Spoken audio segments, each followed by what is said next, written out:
प्रिय बच्चों, आज आप चतुर्थ वर्ग के छात्रों को हिंदी पाठ्य पुस्तक से तीसरा पाठ पढ़ाने जा रहा हूँ। लेसन 3 पाठ का नाम है जल का महत्व।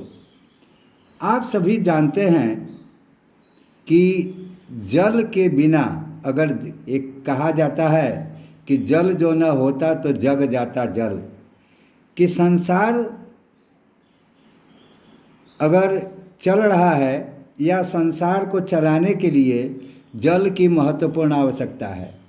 आप सभी को हम एक बार बताए थे कि 5 तत्व है: क्षिति, जल, पावक, गगन, समीर।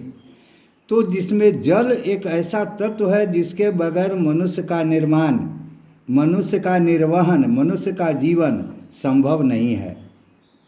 तो इसलिए अब जल के महत्व के बारे में इस पाठ में आपको हम विस्तार से बताने जा रहे हैं। पाठ के आधार पर कृपया आप लोग ध्यान देंगे।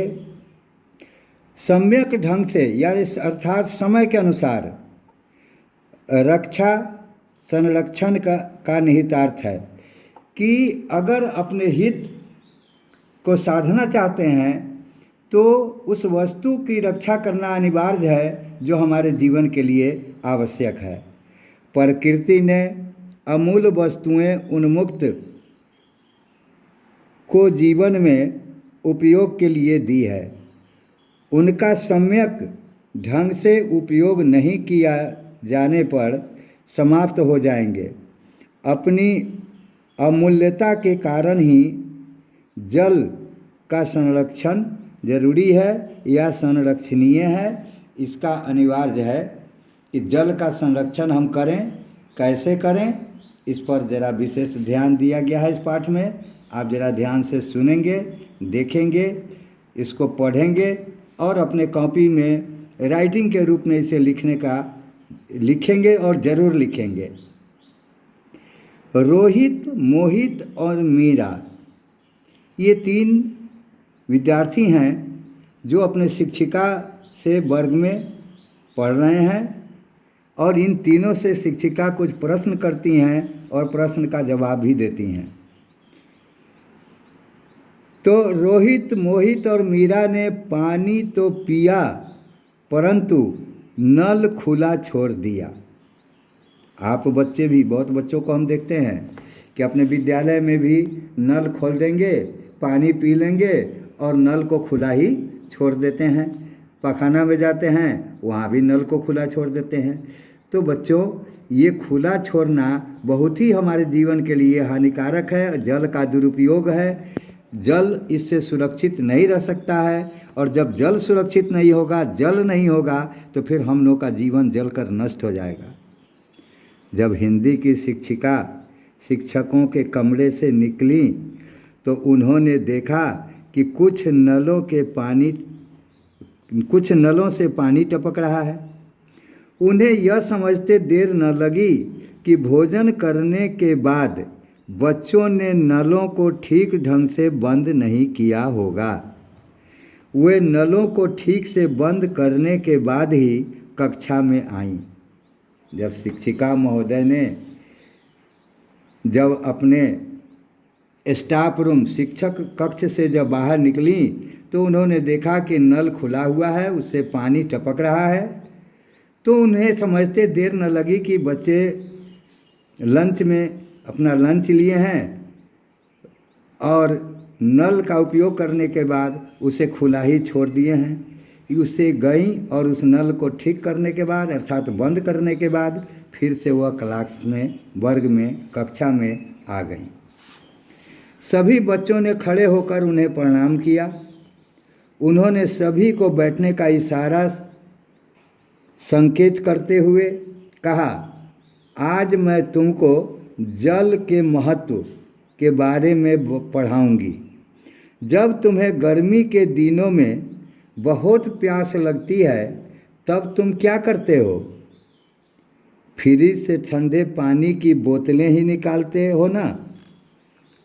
शिक्षिका ने कहा कि जब गर्मी अधिक पड़ती है तो आदमी को प्यास अधिक लगता है और जब अधिक प्यास लगता है तो लोग क्या करते हैं कि फ्रिज से पानी की बोतलें निकालते हैं पीने के लिए। सभी बच्चे जोर से बोले, हाँ मैडम। तब हम खूब ठंडा पानी पीते हैं। शिक्षिका ने पूछा, क्यों? बच्चे बोले, क्योंकि हमें प्यास लगती है। शिक्षिका बोली, तुम सबने ठीक कहा। पानी के अलावा हमारी प्यास किसी और चीज़ से बुझ ही नहीं सकती। शिक्षिका की बात सुनकर मोहित बोला, प्यास लगने पर मैं तो कोल्ड ड्रिंक्स पीता हूँ। शिक्षिका बोली, लेकिन कोल्ड ड्रिंक पीने से प्यास अच्छी तरह नहीं बुझती। जब बहुत अधिक प्यास लगती है तब हम गटागट बहुत सारा पानी पी जाते हैं। कोल्ड ड्रिंक उतना थोड़े ही पी सकते हैं। शिक्षिका की बात सुनकर ज़्यादातर बच्चों ने हामी भरी। शिक्षिका फिर बोली, जरा सोचो, प्यास लगने पर अगर तुम्हें पानी न मिले तो क्या होगा? मोहित बोला, तब तो हम प्यासे मर जाएंगे। बात के बीच में ही नीरज बोला, पर पानी क्यों नहीं मिलेगा मैडम? शिक्षिका ने बताया कि भारत की जनसंख्या लगातार बढ़ती जा रही है, जिसके कारण पानी की मांग भी बढ़ती जा रही है। हम नदियों, तालाबों और कुओं से पानी प्राप्त करते हैं, लेकिन उनमें कूड़ा कचरा डालकर उन्हें गंदा भी कर रहे हैं। गंदे पानी का होना न होने के बराबर है या न होना बराबर ही है। क्यों मैडम? दिनेश ने पूछा। भला कोई गंदा पानी पीता है? रोहित बोला। इस पर दिनेश ने कहा, लेकिन गंदा पानी पेड़ पौधे में तो डाल सकते हैं ना? शिक्षिका ने जवाब दिया, हम मटमैले पानी को तो पेड़ पौधे में डाल सकते हैं, लेकिन उस पानी को नहीं जिसमें कारखानों के दूषित पदार्थ मिले होते हैं। आप सभी जानते हैं कि हमारे देश में बहुत से कल कारखाने हैं जिनके गंदे पानी नाली द्वारा निकलकर और नदियों में आते रहते हैं, जिससे नदी का पानी गंदा हो जाता है, मटमैला हो जाता है। आप लोगों ने सुना होगा कि कभी कभी अपने यहाँ मोतीपुर फैक्ट्री जब चलती थी तो उस फैक्ट्री से गंदगी भरे पानी जब नदी में आते थे तो मछलियाँ अपने आप मरकर ऊपर उपलाने लगती थी। तो गंदे पानी को दूषित पदार्थ मिला होता है, जिसका हम प्रयोग पेड़ पौधे के लिए भी नहीं कर सकते हैं। शिक्षिका आगे बोली, गर्मी के दिनों में नदियों तालाबों में जो जल सूख जाता है वह वर्षा के रूप में हमें फिर से मिल जाता है, परंतु हमारे देश में कभी ज़्यादा वर्षा होती है तो कभी कम।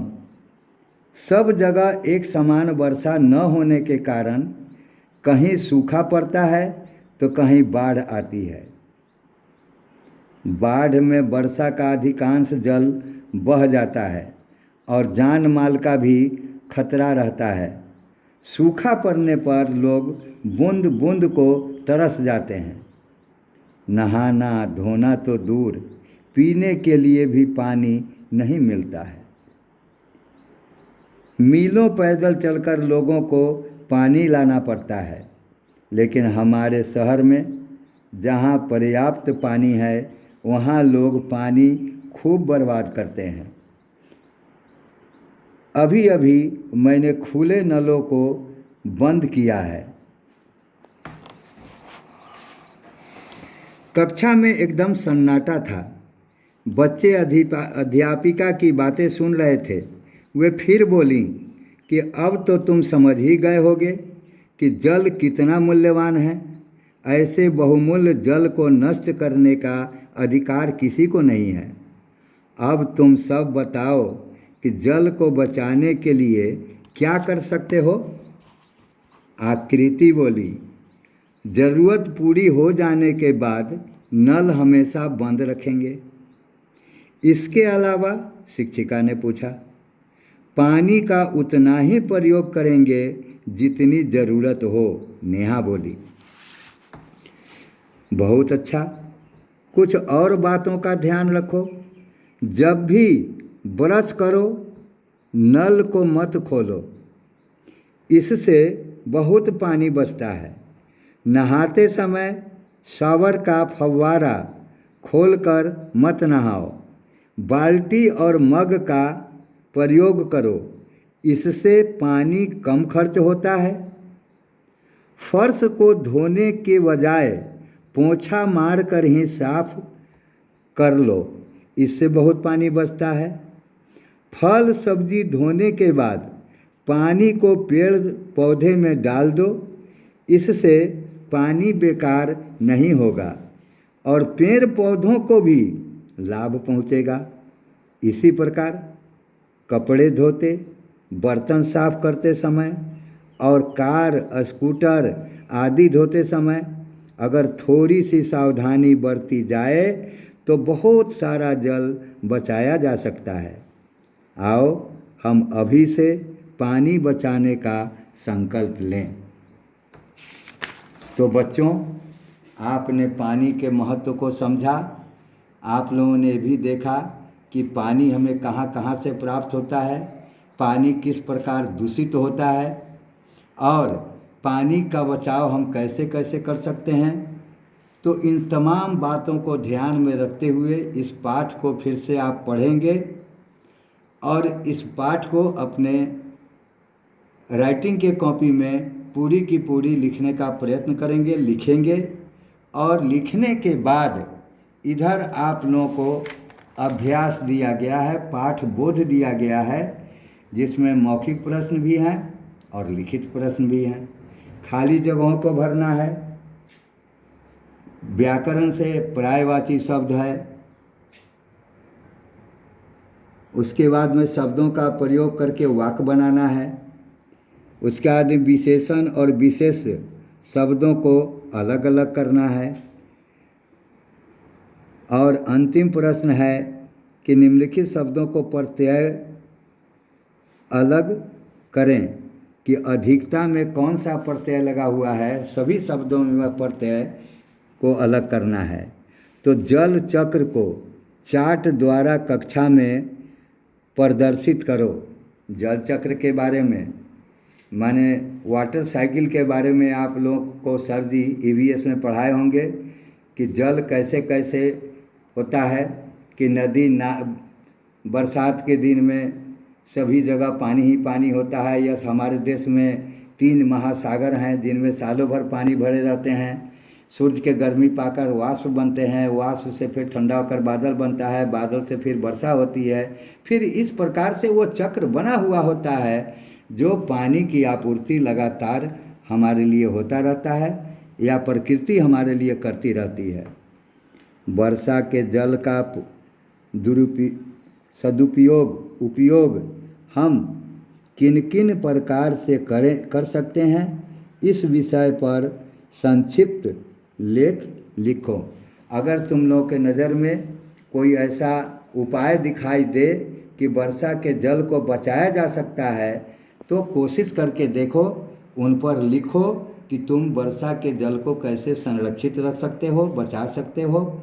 इन्हीं सब बातों के साथ पाठ को फिर से मैं आप लोग को कहूँगा कि पाठ को ध्यान से पढ़ेंगे, देखेंगे, देखकर उसे अच्छी तरह से लिखेंगे